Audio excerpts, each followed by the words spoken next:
Narito naman ang Panahon TV Express kasama si Amor La Rosa. Amor?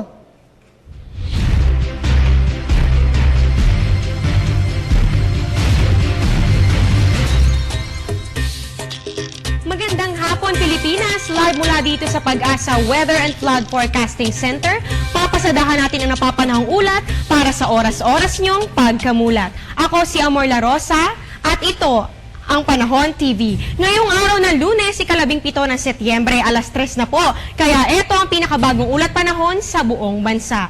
Tuluyan na nga pong umalis ng bansa si Bagyong Karen na binabantayan natin at talaga namang naramdaman natin ang epekto noong nakaraang linggo. Ngunit may isang low pressure area po ang namataan dito sa layong 400 kilometers northeast ng Basco, Batanes. Patuloy na iira lang ang habagat sa Southern Luzon at sa Visayas, kaya naman ito ay magdudulot ng ulan sa mga bahaging ito.